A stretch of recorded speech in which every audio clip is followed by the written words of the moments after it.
Estonia, a sea story. After midnight, in the first hours of September 28, 1994, the ferry Estonia foundered in the waves of a Baltic storm. The ship was the pride of the newly independent Estonian nation, recently arisen from the Soviet ruins. It was a massive steel vessel, 510 feet long and 9 decks high, with accommodations for up to 2,000 people. It had labyrinths of cabins, a swimming pool and sauna, a duty-free shop, a cinema, a casino, a video arcade, a conference center, 3 restaurants, and 3 bars. It also had a car deck that stretched from bow to stern through the hull's insides. In port, the car deck was accessed through a special openable bow that could be raised to allow vehicles to drive in and out. At sea, that bow was supposed to remain closed and locked. In this case, however, it did not. And indeed, it caused the ship to capsize and sink when it came open in the storm, and then fell entirely off. On the night of its demise, the Estonia had 989 people aboard. It departed from its home port, Tallinn, at around 7:15 p.m. and proceeded on its regular run, 258 miles and 15 hours west across open waters to the Swedish archipelago and Stockholm. For the first several hours, as dusk turned to night, it moved through sheltered coastal waters. Passengers, hardy enough to withstand the wind and cold on deck, would have seen gray forested islands creeping by to the north, and to the south, the long industrial shoreline of Estonia giving way to a low coast darkening until it faded into the night. Gentle swells rolled in from the west, indicating the sea's unease, with significance probably only to the crew, which had received storm warnings for the open water ahead, but had not spread the news. There were various forecasts, and they tended to agree.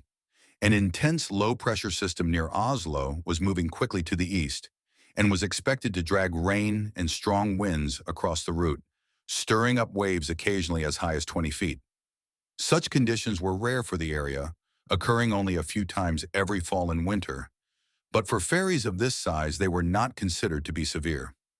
Surviving crew members later claimed that a special effort had been made on the car deck to lash the trucks down securely. Exemplary behavior that, if it occurred, probably had more to do with concern about vehicle damage claims than about the safety of the ship.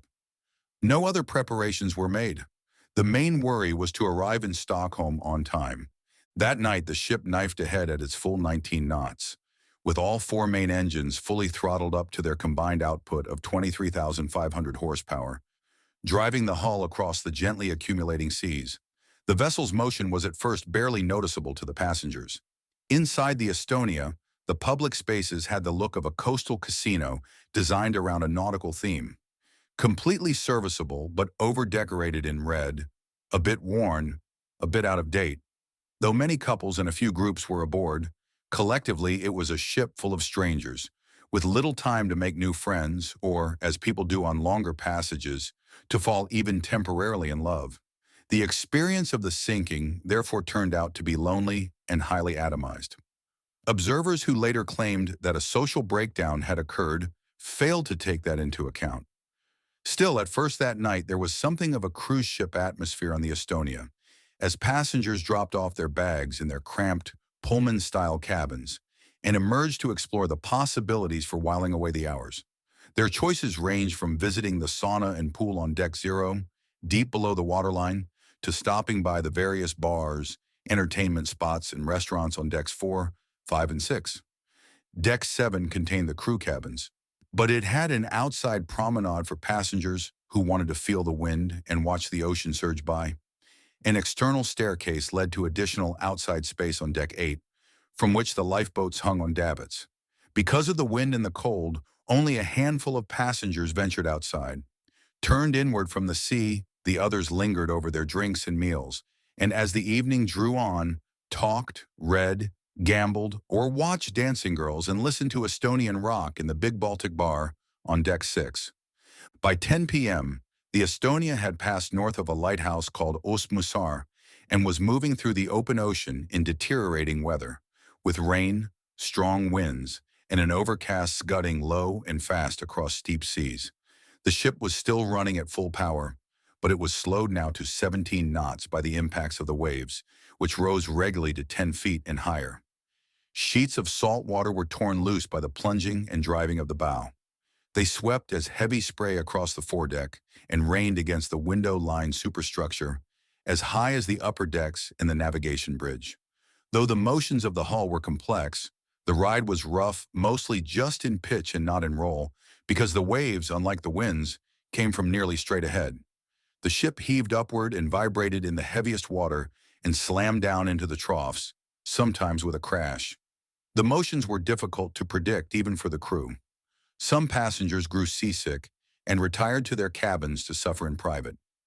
This was not the best tactic, since most of the cabins were located forward in the ship, where the motion was most violent. For anyone feeling sick, just getting to them would have been a trial. The interior hallways of the accommodation sections were windowless, fluorescent-lit passageways, smelling of aluminum and plastic, and barely wide enough for two people to pass. They ran fore and aft and had branches from side to side. With their 24-hour lighting and long rows of anonymous, closely spaced cabin doors, they gave those parts of the ship an institutional allure not much different from that of modern prison galleries. Moreover, the cabins themselves were smaller than cells, and though this must have been unimaginable to even the most miserable of their occupants that night, many soon turned into traps and then coffins. By around 11 p.m., the restaurants had closed. In the Baltic bar, a Swedish passenger named Pierre Tigger lingered over a single Irish coffee, enjoying the show. Tigger was a Stockholm-based shipbroker, aged 32, who had gone to Estonia to look over a small freighter and was traveling home alone. He had taken the Estonia several times before, but never in weather so rough. As something of a mariner himself, he believed that the ship was being driven too hard, but he was not particularly worried. Earlier in the evening, he had run across an acquaintance in the crowd, and the two men had dined together before proceeding to the bar. Now they listened to the band. As the weather grew worse and the ship began to roll more heavily, the waiters had trouble moving among the chairs with their trays, and a speaker on wheels began to move back and forth dangerously on the stage. At one point, a dancing girl fell into the band. The show was called off at 12:30. Tigger and his acquaintance headed down one deck to the pub Admiral, where festivities were still going strong. The pub Admiral was a long, narrow room aft of midship on the starboard side. There were perhaps 50 people there. It was karaoke time. The crowd was loud and drunk. The sound system was turned too high. Tigger and his acquaintance sat at the back of the pub at first, but then moved forward for a better view and perched on two high stools near the stage. Neither man ordered a drink. Tigger liked to sing, and he joined the pub's paid entertainer on the stage for a song. Then he took his seat again. Several other passengers went to the stage to sing. At the entertainer's urging, the crowd sang too. Just before 1 o'clock, when the show was scheduled to end, the entertainer, as Tigger later remembered, said, "We have such an amusing time tonight, so I think I should extend the time a little." It was soon afterward that Tigger heard a heavy, metallic-sounding blow that reverberated sharply through the ship's structure. At first he thought it must have been caused by a heavy wave, but it didn't quite feel like ordinary slamming.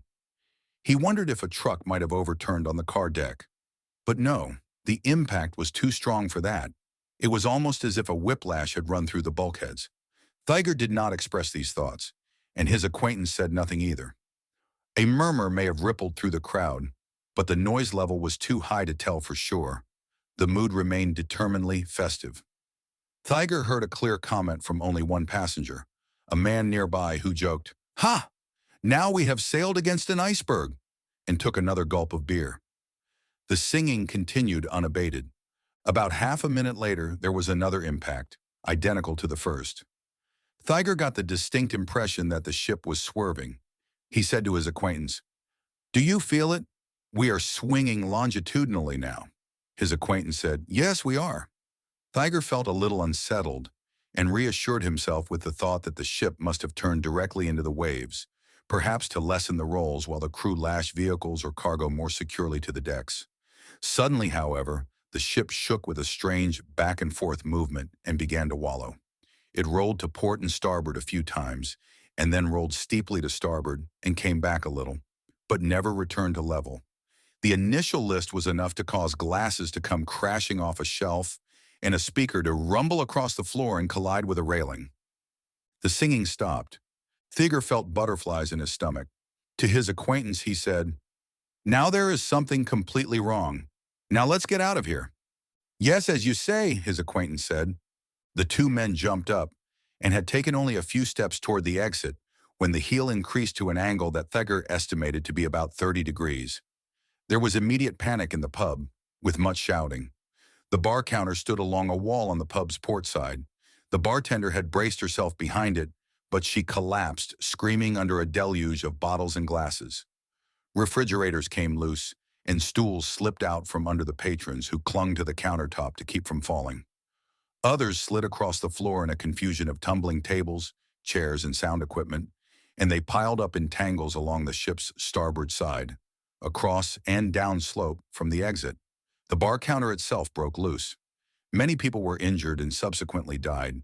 Pierre Thieger and his acquaintance managed somehow not to fall, but movement across the pub's open spaces toward the exit was now extremely difficult, even for men who were both agile and sober.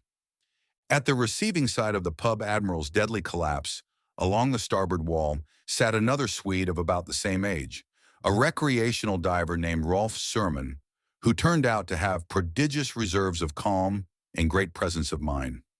He was a member of a small human resources group that was making a round trip from Stockholm in order to hold a shipboard seminar in the Estonia's aft conference room, an alternative to holding the seminar in a hotel and a common practice on Baltic ferries. As a young man, Surman had toyed with the idea of going to sea, and indeed had spent some weeks as an officer in training on a Swedish ferry before deciding that law school would provide a better life.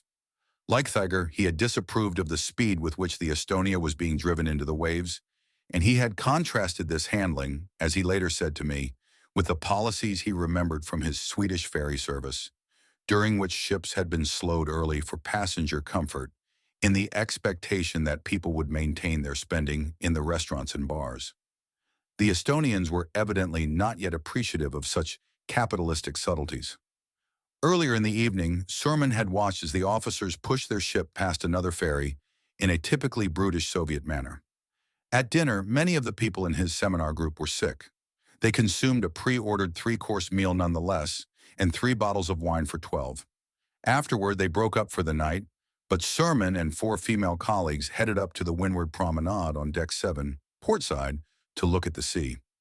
When they got there, the doors to the outside were swinging open and shut, apparently because a latch had broken, and the carpet leading from the stairwell was soaked with saltwater spray.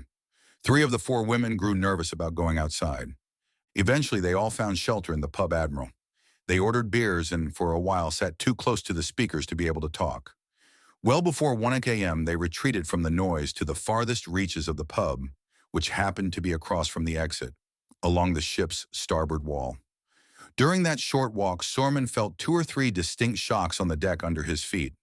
These appear not to have been the heavy blows felt by Thieger and others, because there was time afterward for leisurely conversation. The women sat on a sofa that was bolted to the floor. Surman sat facing them on a chair. There were windows in the wall, black with the ocean night. 5 minutes before 1 a.m., one of the women excused herself over Surman's affable objections. She left the pub, walked forward past the information desk and up the main staircase, and went directly to her cabin on deck 6. When shortly thereafter the ship heeled over, her door popped open and she fell backward in her cabin and was pinned by gravity against the far wall. Because she was determined and nimble, however, she managed to emerge from the trap, to negotiate the tilting hallway, to climb to deck 7 in the outside promenade, and ultimately to survive. Rolf Surman and his 3 remaining companions moved even faster.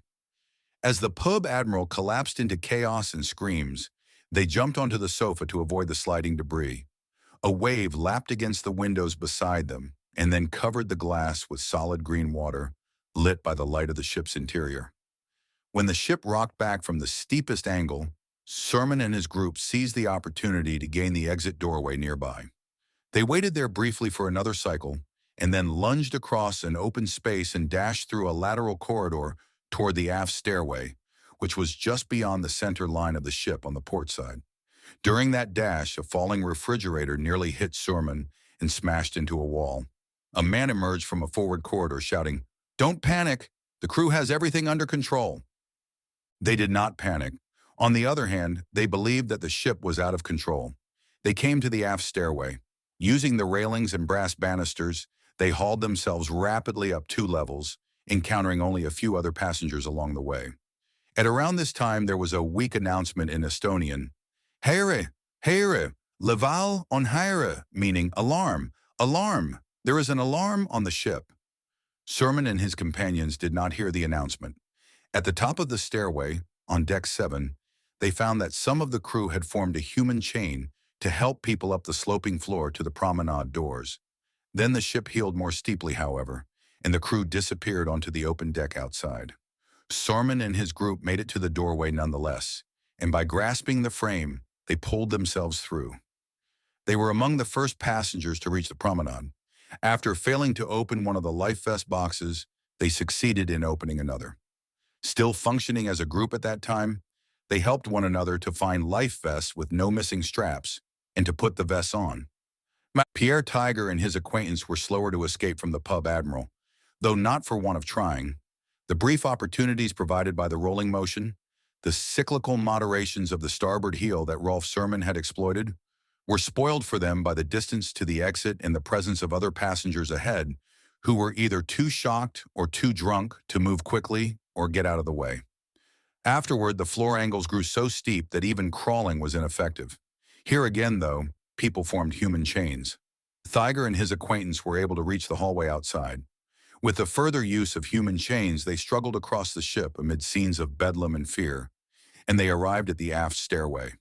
By then, the stairway was crowded with fleeing passengers, many of whom were hanging on to the railings as if paralyzed.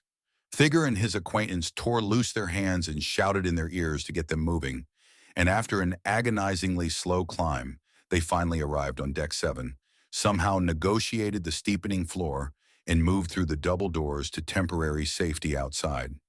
They were among the last to make it there. Since the first catastrophic heel, maybe 8 minutes had gone by. The list had increased by now to 40 degrees. When it got to 45 degrees 2 or 3 minutes later, escape from the ship's interior became all but impossible. Survival that night was a very tight race, and savagely simple. People who started early and moved fast had some chance of winning. People who started late or hesitated for any reason had no chance at all. Action paid. Contemplation did not. The mere act of getting dressed was enough to condemn people to death. And although many of those who escaped to the water succumbed to the cold, most of the ultimate winners endured the ordeal completely naked or in their underwear. The survivors all seemed to have grasped the nature of this race, the first stage of which involved getting outside to the Deck 7 promenade without delay. There was no God to turn to for mercy. There was no government to provide order. Civilization was ancient history, Europe a faint and faraway place. Inside the ship, as the heel increased, even the most primitive social organization, the human chain, crumbled apart. Love only slowed people down. A pitiless clock was running. The ocean was completely in control. Oddly enough, the relative distance that people had to travel seems to have made little difference. In the crew cabins on Deck 7, whose windows gave directly onto the portside promenade, divers later spotted the bodies of 12 victims who had gone down with the ship. Conversely, the people with the longest escape route fared surprisingly well. These were the occupants of the ship's claustrophobic basement, the cramped economy section that filled the forward half of Deck 1, below the car deck and the waterline. Because of their proximity to the bow, they turned out to have had a double advantage, an uncomfortable ride that kept many of them awake, and an early warning in the form of strange watery noises and metallic crashes, which for as much as half an hour before the list aroused their curiosity and concern. This combination helps explain why the hands-down winner of the entire race came from Deck 1. She was a Swedish woman, age 30, who expressed concern to her companions and climbed the stairs fully clothed to Deck 7, where she arrived presumably quite calmly and took a seat at least 15 minutes in advance of the rush. Others on Deck 1 who were less alert to the danger were nonetheless well primed, and those who ultimately survived sprang into action immediately when the ship heeled over with a screech and a howl and an impact so violent that people were thrown out of bed or against the walls. Up and down the hallways, doors popped open and people emerged. As the leaders fled, they saw water in various forms, running in rivulets on the floor, or rushing as a river, or spurting from fittings on a wall, or cascading down from overhead. Their escape routes led by 6 short stairways to a common passageway inside the car deck's center casing, from which separate stairways then led upward, primarily to the Estonia's large entrance foyer, which spanned the ship at the base of its main staircase on Deck 4. The center casing was still mostly dry, but floodwaters sprayed at the fleeing passengers through gaps around the car deck access doors. Those left behind had a hard time. From what little is known about conditions on Deck 1, panic broke out as soon as the windowless world began to turn onto its side. The shouting was very loud. People were trapped in their cabins, either too weak or too badly injured to overcome the increasing list. In one doorway, a tough old woman hung on determinedly, trying to pull herself out. People ran back and forth in the main hallway, colliding with one another in apparent confusion about where to go. Movement soon became difficult. As the angle increased, many who had found their way to the stairs realized that they lacked the arm strength to keep climbing. One woman dressed in a nightgown stood at the base of the stairs screaming hysterically. Others who had stalled partway up seemed passive and resigned.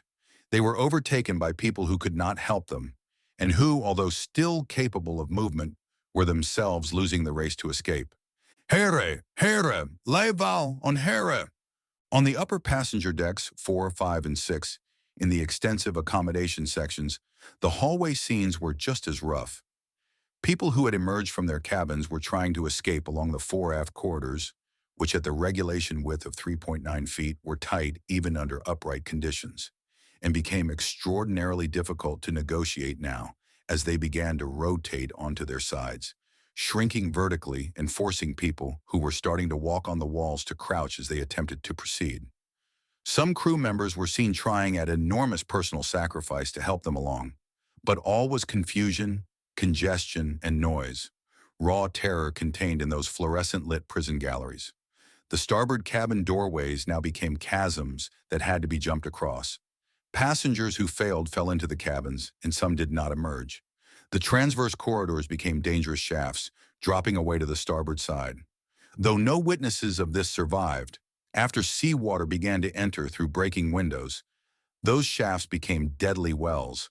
A particularly vicious trap was an apparent escape route provided by a small stairway at the forward end of the superstructure, which led upward through the stacked accommodation sections from Deck 4 all the way to Deck 7 on the ship's high port side. It could be reached on each deck only by crossing the forwardmost of the transverse corridors, but before the list grew too steep, some quick-thinking passengers succeeded. These were people who should have survived, and a few of them who were ultra-fast did. But there was a catch to this route, and it was lethal.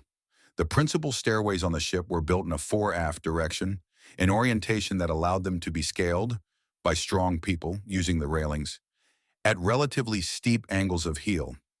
This little stairway, in contrast, was built in a transverse direction, side to side, a detail which meant that as the list increased, the stairs went vertical and then inverted, cutting off the possibility even of retreat. Months later, divers found so many bodies there that they could not get through to take a complete count.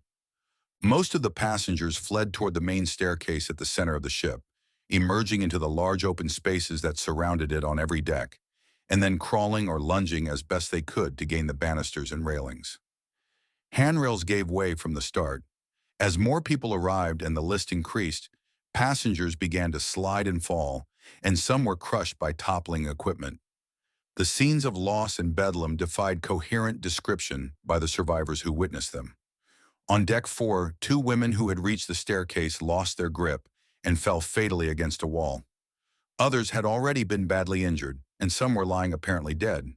Emotions among those unable to climb varied widely, with some people screaming incoherently, others seemingly listless and confused, and still others rational, self-contained, and brave. One of the survivors, a young man who had been trying to guide his parents and his girlfriend to safety, got separated from them in the chaos while gaining the stairs. When he looked back to find them, it was obvious that they would be incapable of negotiating the open space, across which increasing numbers of people were fatally sliding. His parents shouted at him to save himself, as did his girlfriend. It was practical advice. There was no time to linger over the decision. He turned and continued on alone. On higher decks, hundreds of similar tragedies unfolded, as the gathering crowd struggled up the main stairways and people exhausted their strength against the ever more difficult heel. Those no longer capable of movement clung to the railings or sat on the landings, just waiting for the end. People fell onto one another. One woman lost her husband to another woman that way. Among married couples, the strong were delayed by the weak. It is evident from the rarity of single spouses among the survivors that many couples decided consciously to die together. These were not the sad, sweet moments one sees in the movies. There was no music playing. There was a strange coded alarm announcement, Mr. Skylight, to number 1 and number 2, which was difficult to hear over the screaming. On every level, the view from the main stairways was of carnage and confusion. People lay in the mouths of the hallways, unable to figure a way across the open spaces. From the stairway, some of the survivors saw a row of gambling machines fall onto passengers emerging from near the shop. The injured seemed to have begged for help, but conditions simply did not allow the witnesses on the stairways to intervene. The calculation was instinctive. To release one's grip on the railings for even a moment now was to fall, and to fall now was to perish. Up on deck 7 at the top of the main stairways, where an open foyer spanned the ship, a few extraordinary people, both passengers and crew, were trying to help those emerging from the climb to get through the double doors to the high portside promenade. People who failed to catch the door frame slid on the carpeted deck and were killed or injured, or ended up on the starboard promenade, on the low side, from which they were washed into the sea early as the ship continued to topple. At least one of them survived. In any case, the race to freedom was nearing an end. At some point, someone secured a rope to the portside promenade and dangled it down into the stairway. It was found in the wreck by divers and probably came too late, since none of the survivors mentioned its use. The last known attempt on the doorway was made by a woman who lay hanging on into the threshold before losing her grip and sliding away. At the rear of the ship on deck 5, in a cafe called Neptunus that adjoined the pub Admiral, the ocean was flooding into the starboard side. A man there had been fighting hard to save his mother. He had removed his shoes and socks for a better grip, and was dragging his mother upslope by bracing against the tables, which were mounted on pillars and bolted solidly to the floor. The two had managed to stay out of the encroaching water and, with periods of rest, had struggled to within 2 tables of a portside door that gave onto an open deck at the stern. At that point, however, his mother lost the last of her strength and announced that she could go no farther. She was paralyzed not by fear or lack of will, but by a simple physical fact. No matter what her mind said, her muscles would not perform. This was a reality her son now needed to understand. She lay on the floor, hanging onto a table with the ocean lapping up at her from behind, and insisted that he leave her. At first he refused and shouted at her to keep going, but she could not, and as his mother she ultimately prevailed. He disappeared through the door and found railings and fixtures that let him scale the ship's outside structure at angles of heel that by then were too steep to allow escape for even the strongest of the 700 people left inside. The promenade decks, port and starboard, were lined with life vest bins and cradles holding heavy life raft canisters, and they were overhung by the large fiberglass lifeboats suspended from davits. Between difficulties caused by the angle of heel and the lack of coordinated action by the crew, none of the lifeboats were lowered. There were 10 in all, 5 per side. 9 of them broke loose as the Estonia sank, and they floated to the surface as flotsam, damaged, overturned, swamped. For now, as the list steepened to 45 degrees, the starboard promenade tipped ominously toward the reach of the waves, and the port promenade did the opposite, tilting upward until its floor and deck 7's exterior wall between them formed a perfectly balanced right angle, open to the sky like a V. Though initially the V stood on the ship's protected downwind side, as the capsize continued, The incline of the sheltering wall diminished, and the promenade grew increasingly exposed to the wind and spray. That wall rose only one level, to the open, roof-like expanse of Deck 8. It became a floor when the starboard list increased beyond 45 degrees, and the Estonia lay fully down to die. But even such imperfect shelter was preferable to the horror inside, and nearly all the escapees took refuge there, on the port promenade. In total, there were perhaps 250 people. Some of the crew struggled individually to live up to the responsibility that had been vested in them. The situation nonetheless was beyond salvation, and chaos on the promenade was intense. The collective screams of the victims trapped below rose through the stairwells like a cacophony from hell, a protest that for some of those on the outside near the doors drowned out even the roar of the storm. Some of the escapees panicked, crawling around on the promenade and adding to the screams from below, or begging hysterically for life vests, or sitting apathetically against the walls, or rushing to and fro without purpose like terrified creatures losing the last ground in a flood. Such reactions, however, turned out to be the exception. Despite the unusual danger that confronted them on the ship's outsides, most of the escapees seemed to keep their wits about them. A brutal selection was at play, by which those who had succeeded in reaching the promenade tended by definition to be precisely the sort of people who could best handle the threat that awaited them there. They were fast and strong and capable of quick calculation.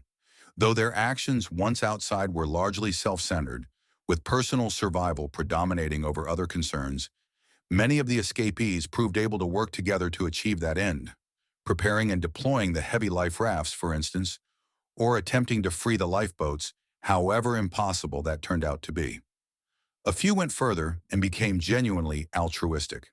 One man in particular comes to mind.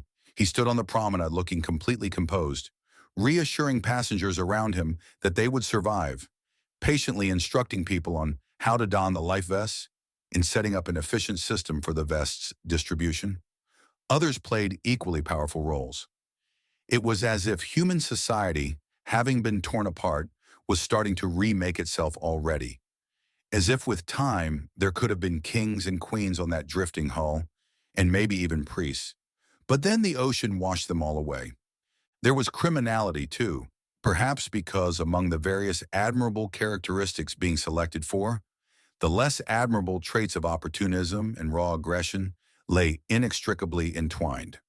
Indeed, some of the first people to follow Rolf Surman and his three female companions outside onto the nearly empty promenade were brazen thieves, a band of young Estonian men who took advantage of the confusion to tear a gold chain off Surman's neck and to strip cash and jewelry from the women.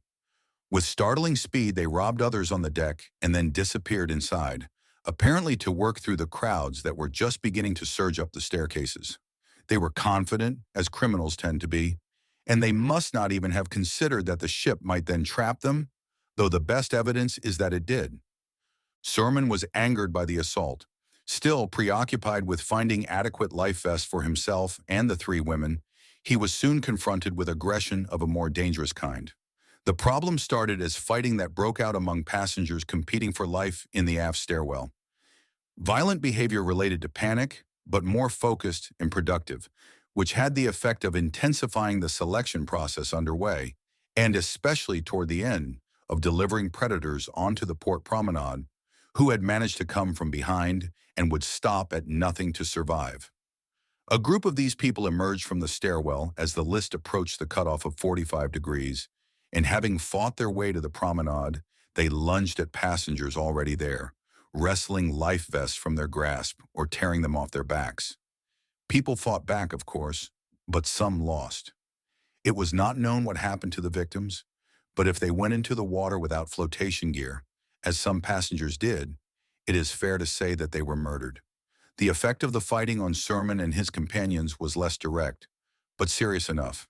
They were separated into two pairs, two women on one side, Surman and the third woman on the other, and because of the risk of being attacked, they were unable to join up again. The first pair disappeared and did not survive. Surman's sole companion now was a middle-aged Swede named Yvonne Berneval, who had participated in the seminar with him, but was not a close friend. Like Surman, she was physically strong. To escape from the aggressors on the promenade, The two of them clambered up to the open expanse of Deck 8. It was quieter there.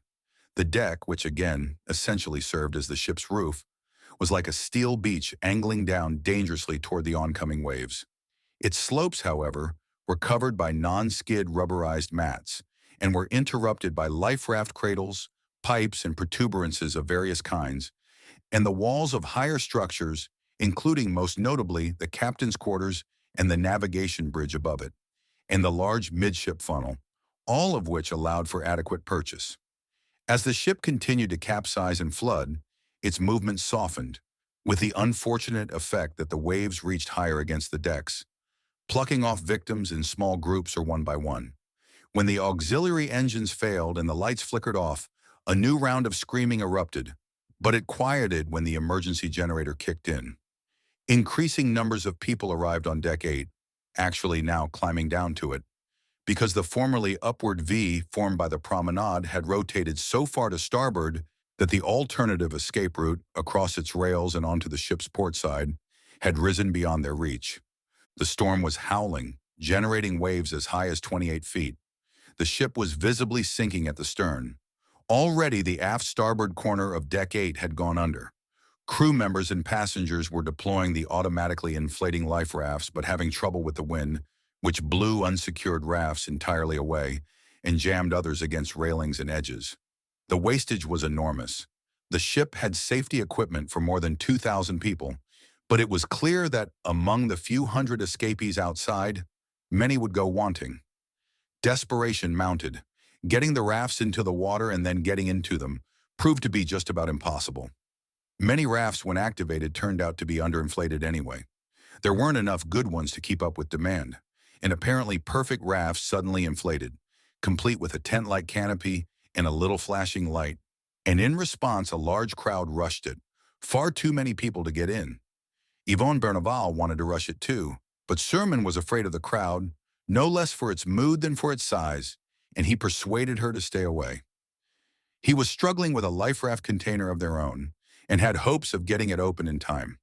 When the list was 80 degrees, as loud crashes came from inside the ship, a hatch popped open on the side of the funnel, and Zerman saw a terrified crewman emerge, having climbed up an internal escape ladder from the engine room. The crewman started shouting in English, "Water is coming in on the car deck," until another crewman, having emerged beside him, smashed him in the face to calm him down. They disappeared down deck together. The bridge windows were now breaking in the waves. The rubberized mats were coming off the decks, piling up in jumbles, falling onto swimmers in the water. Then the funnel reached the ocean's surface, marking a list of 90 degrees, and a cloud of acrid steam enveloped the ship as seawater touched the hot exhaust pipes inside. The electricity generator failed, and people screamed, but the batteries kicked in, illuminating fluorescent emergency lights. A rocket flare arced into the night. The ship's horn blew a loud and mournful goodbye. The hull began to invert. Faced suddenly with the prospect of the ships rolling over on top of them, scores of people still hanging on to Deck 8 began to drop into the water in an attempt to swim clear. They were on the dangerous upwind, upstorm side. Some got tangled in wires and cranes, or were dragged down or killed by the impacts of the waves. At midship, the heaviest waves crashed nearly to the top of the deck, and aft they surged entirely over it. Sorman had to abandon his hopes for the life raft in the container. He had no faith that his life vest would keep him alive. He sought the hand of Yvonne Berneval for her company, and together they fell into the sea. Pierre Tiger took the alternate route to the water that night, as did about half of the people on the promenade. When the deck's angle reached 45 degrees, and the promenade took the form of a perfectly balanced V, he climbed over the rail and perched outside of it on an edge above the ship's portside surface expanse, the window-lined superstructure immediately beneath him, and the heavy steel hull farther below. Though the storm was growing worse, the moon emerged through a break in the clouds and lit the scene with its reflected light. A man lost his grip trying to cross the rail, and having won the race to freedom, having made it this far, he fell back and passed directly through the stairway doors, which gaped open like jaws to receive him. There were many such horrors that night. Nonetheless, crouched safely on his perch outside the rails, Thieger remained composed. Since he had left the pub Admiral, perhaps 10 minutes had passed, or maybe 12, but certainly not more. He had lost track of the acquaintance with whom he had spent the evening, and then escaped. And in a strange way, he was in his element now. A man who knew ships, acting logically and alone, with no need to explain himself and nothing to do but survive. He rode the ship as others might ride a horse. He was steady. He was patient. Even when the list grew to 80 degrees, he kept waiting to see whether the hull would find its equilibrium and stabilize. When it did not, and he saw the funnel lie down and go under, he had the evidence he needed that the Estonia was inverting. So he left the railing and began to walk toward the keel across the superstructure's outsides. The ship no longer rocked much in the waves. Surf crashed over its stern to his left. The steel underfoot was wet. He was careful not to fall through the windows into the darkened quarters below. It is not known whether victims trapped in the cabins and common spaces saw Theiger or the others who navigated the superstructure while the hull was horizontal. From below, the escapees would have seemed like shadows in a dream, passing overhead against a pale night sky. They would have seemed like fugitives on the run. One of them put his foot through a window and was injured but not caught. There was no communication between the two worlds, which had grown impossibly far apart. Altogether, perhaps 100 people made the trip across the outsides. By the time Thager got to the lower hull, most of them had already arrived. A large group was bivouacked around a stabilizer fin, where it was possible to delay for a few minutes while the ship hesitated, lingering on its side. Soon, however, the movement resumed, and the group broke up as people joined the chaotic migration, chased forward and across the curvature of the bottom by the settling at the stern and the ship's continuing roll. The heel grew to 110 degrees and later to 120 degrees and more. Some of the escapees had managed to drag life rafts with them, but they were having the standard problems of getting them launched, troubles that were compounded by fights that broke out and by the desperation that drove people to pile into rafts that were still too high on the hull. Those people were difficult to dislodge, though some fell out when the rafts eventually tumbled or slid into the water. Many of the canopies did not erect. Many of the rafts flipped upside down. One riot stands for others in those apocalyptic moments. After 10 people threw themselves onto an inverted raft near the aft end of the hull, and others attacked en masse, trying to get on too, the entire assembly went sliding uncontrollably into the ocean, upside down, with people clustered in the middle and hanging on to the outside. This was a poor way to survive the Baltic in a storm on a September night. So was every other way, however. What difference did it make to be altruistic and brave? Indeed, what difference to be grasping? These were the people who had led the race, and it was as if they had been deceived, suddenly abandoned to chance. Their lives had been reduced to a rolling sliver of steel, a whaleback, the outside curvature of a bilge dissolving into the sea. Between the force of the wind and the waves and the nearness of the end, there was no possibility for even the sort of embryonic society that had flickered on the Deck 7 promenade. Empty life vests and rafts, both whole and ruined, littered the water.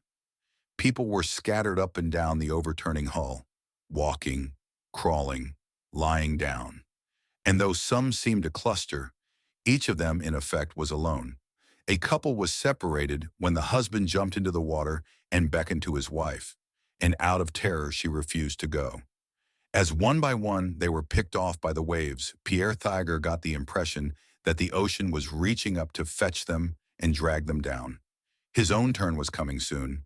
The ship had rolled to 135 degrees, halfway from prone to fully inverted, and the waves were surging all around. The water was so close that when a lifeboat that had broken loose smashed against the hull, Theiger was showered by pieces of shattered fiberglass. The wave that took him caught him by surprise, hitting so quickly that he didn't see it coming, and he had no chance to draw a breath.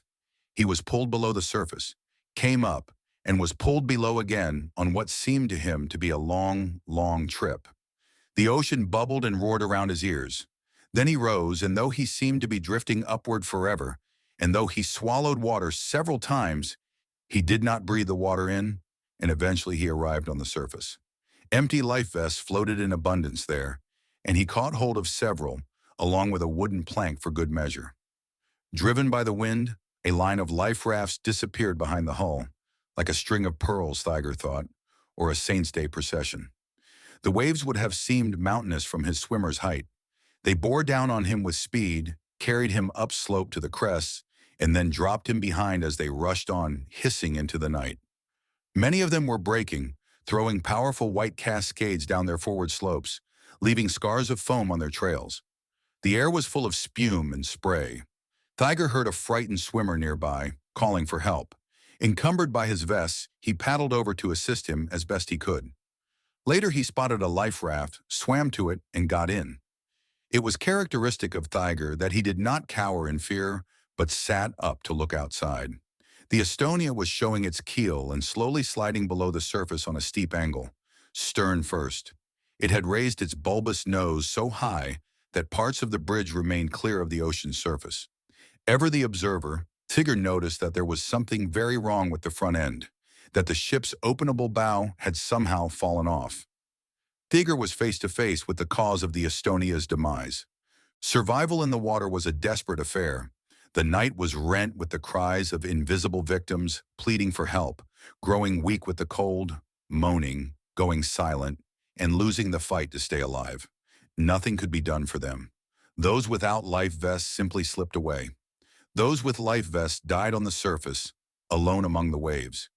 Many who found their way to life rafts could not get in. Many who got in were then washed out and had to get in all over again. Some did not succeed. Some did succeed, only to die once inside. The horror aboard the life rafts was compounded by anonymity and confusion. 22 life rafts were occupied. They were not the protective cocoons one might imagine, but flimsy assemblies of inflated tubes, half collapsed, that were flipped repeatedly by the breaking waves, flushed with frigid water, and often indistinguishable from the pandemonium of the sea. Rolf Surman never found even such shelter in a raft. When he took Yvonne Berneval's hand and dropped with her from deck 8 into the ocean, he knew the temperature of the water was lethal. He gave himself a few minutes at the most before he would succumb to the cold, but he was so keyed up that the water felt neutral when he plunged in. In Baltic terms, that means it felt warm. When he hit the water, he kept holding Berneval's hand. They went deep, and Surman cleared his ears twice before the life vests prevailed over the momentum of their fall, and they started floating upward. Near the top, Surman was hit in the head by the foot of a frantic swimmer, and he yanked his hand from Berneval's grasp in order to protect himself. For some seconds after he surfaced, he thought she might have drowned, but then she appeared nearby. He swam over to her, and they clung together for a moment to keep from being driven apart by the force of the waves. They spoke. They had a sense of being tugged at from below, as if they were in the clutches of a vertical drift caused by the hull's subsidence. Staying close together, they swam away for about 25 yards, against the oncoming seas, until the sensation diminished. Again they held each other and spoke. It was essential that they find something to float on. Their position upwind from the Estonia gave them no chance of reaching the life rafts, which could not be secured or delayed on this, the storm-bashed side of the ship, and which once released went scooting downwind to the east. The situation was not entirely hopeless, however, because the Estonia itself was drifting eastward, slowing as it sank, but continuing to litter the waves in its trail with waterlogged, wind-resistant debris. Surman and Berneval struggled through the flotsam, hoping to discover an object large enough to serve them as a raft, furniture, for instance, or a section of wooden planking. It later turned out that one survivor had ridden a wooden cupboard for a while. But Surman and Berneval were not so lucky. They found nothing of use, and instead came suddenly upon a scene of the dead and dying, a cluster of corpses lying face down in the waves, and among them several people still alive, but thrashing violently during the final throes of drowning.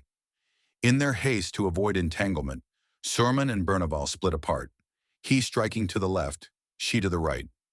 Minutes later, when they tried to join up again, they could not. Surman saw Berneval floating high on top of a wave when he was at its bottom. He swam for her, but when he saw her next, she had drifted farther away. After that, she was lost. Surman turned to swim back toward the Estonia, when suddenly his life vest came off, the flotation collar peeling over his head. He jammed it back on and tightened the straps, but it came off again. 5 times this happened in rapid succession, reducing Surman to near panic, until he realized that the wind from behind was to blame. He faced away from the Estonia and toward the wind, which solved the problem. He then tried to build a raft by stacking up 10 squares of the rubberized deck matting that he found nearby. The squares were not designed to float, and they barely did, offering little more support in combination than alone. Sermon had to give up on his raft. At that point, however, an overturned lifeboat came into view, riding bow down and low, with its keel just a few inches above the surface. The front end was completely smashed in. Sermon had the impression that the lifeboat had just emerged from the depths. He swam to it and squirmed up onto the keel, emerging partially from the water. As many as 7 others did the same. Sermon helped several of them up onto the keel. The most vulnerable was a young dancer who had a nasty head wound and was frightened and weak. Sermon grabbed her by her jacket and began his second losing fight for the life of a woman that night. Conditions on the overturned lifeboat were extraordinarily tough, with wind-driven rain and ocean spray as cold as sleet, and breaking waves that kept sweeping across the hull.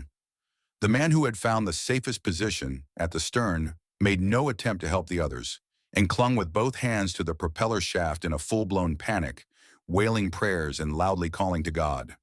For the sake of his own nerves and the courage of others, Sermon shouted at him repeatedly to stop, but the man was beyond reach, and he did not. The overturned lifeboat drifted directly toward the mutilated front end of the Estonia's hull, now heavily inverted and in the last stages of sinking into the sea. Aboard the lifeboat, nothing could be done but to go for the ride. At the last moment, just when it seemed they might be smashed against the hull, they were swept slightly forward and began to pass directly under the ship's front end. An instant later, in the confusion of a nightmare, they passed into the flooded entrance of a huge dark tunnel that was swallowing the surging waves. It was the open end of the car deck, the gaping wound left when the bow fell off. Sermon realized that he had not escaped the Estonia after all, that it would catch him now and take him down.